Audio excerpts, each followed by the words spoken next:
Good afternoon everyone. आज हम intermediate के ग्रामर पोर्शन के टॉपिक सिंटेक्स का अध्ययन करेंगे।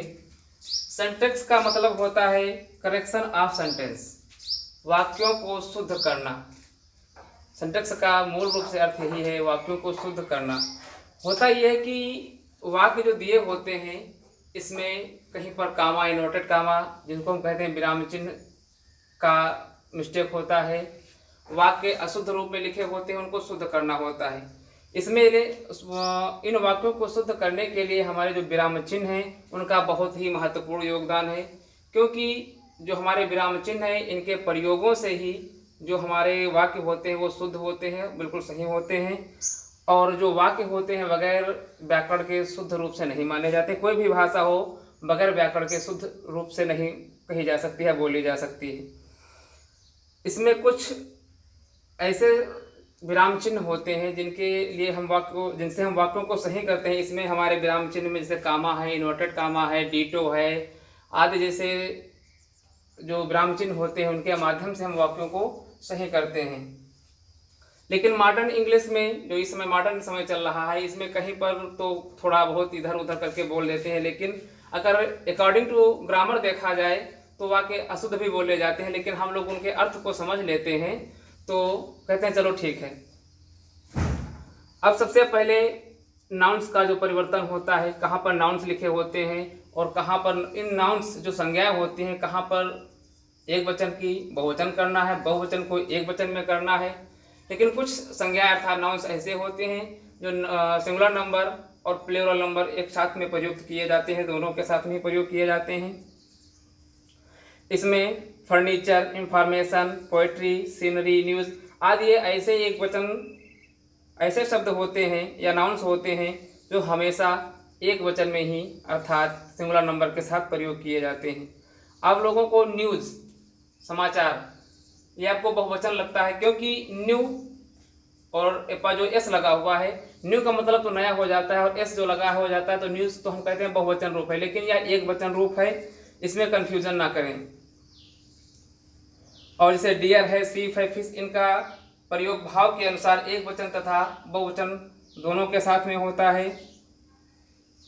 और दर्जन, 100, 1000, डोजन का प्रयोग हमेशा सिंगुलर नंबर में ही होता है। पेयर, PAIR, पेयर जोड़ी, इसका हम प्रयोग हमेशा एक वचन के लिए होता है, लेकिन जोड़ी का मतलब होता है दो, लेकिन इसका प्रयोग हमेशा एक वचन के साथ में ही होता है। और इसमें कोई परिवर्तन नहीं होता जब इसका प्रयोग बहुवचन के रूप में किया जाता है, अर्थात पेयर का पेयर ही लिखा रहेगा। और जब पीपुल का प्रयोग कॉमन नाउन की तरह होता है तब इसका अर्थ नेशन होता है। नेशन के अर्थ में इसका प्रयोग एक वचन और बहुवचन दोनों में होता है। और कुछ नाउन्स का अर्थ एक वचन और बहुवचन में बिल्कुल भिन्न हो जाता है, अर्थात अर्थ का अनर्थ हो जाता है, अर्थात उसका अर्थ एक दूसरे के विपरीत हो जाता है। जैसे एडवाइज, एडवाइज, ADVICE, एडवाइज सलाह, लेकिन जब इसमें एस लग जाता है, एडवाइजेस हो जाता है, तो इसका मतलब हो जाता है सूचना। ठीक परिवर्तन हो जाता है। जैसे एयर, AIR, एयर मीन्स हवा होती है और एस लगा देने पर एयर्स ये दिखावटी व्यवहार हो जाता है। जैसे फोर्स, शक्ति, ताकत होती है और इसमें एस लगा दिया जाता है फोर्सेस, तो हमारी आर्मी अर्थात सेना बन करके तैयार हो जाती है। एब्स्ट्रैक्ट नाउन के बहुवचन नहीं होते हैं, जैसे hope, charity, love, sympathy, kindness आदि। जो एब्स्ट्रैक्ट नाउन है इनमें कोई परिवर्तन नहीं होता है, अर्थात इनके बहुवचन रूप नहीं होते हैं। और इसमें होता है क्या, कुछ कारक के रूप में भी हमको परिवर्तन करना होता है। मान लिया कोई सेंटेंस अगर लिखा है तो उसको सबसे पहले हम पढ़ेंगे, फिर वहाँ पर भाव के अनुसार जो कमियां हैं, जो इनकरेक्ट सेंटेंस है, जैसा अशुद्ध वाक्य है, तो जो कमियां हमको मिलती हैं उनको हम दूर करेंगे और इसी से हमारा वाक्य शुद्ध हो जाएगा।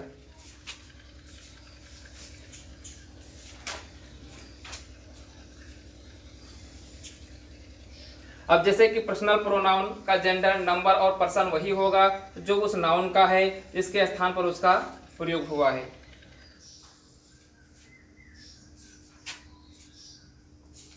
और जैसे ईच अदर का प्रयोग दो व्यक्तियों या दो वस्तुओं के लिए होता है, वन अदर का प्रयोग दो से अधिक के लिए होता है।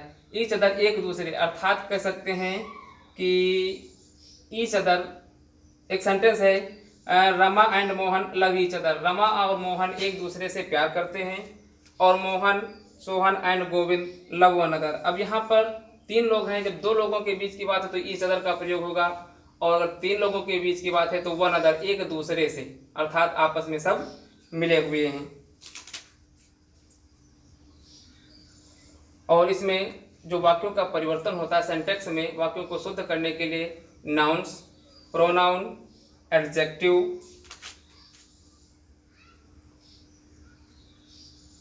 आदि में इसका प्रयोग किया जाता है। और इसमें यूज ऑफ आर्टिकल्स के द्वारा भी, जो आर्टिकल्स हमारे होते हैं, जो शब्द हमारे दिए हुए होते हैं, ए, एन, द, दी आदि जैसे जो आर्टिकल्स होते हैं, इनका भी प्रयोग हमें वाक्यों को शुद्ध करने अर्थात करेक्ट करने के लिए इनका भी प्रयोग करना होता है।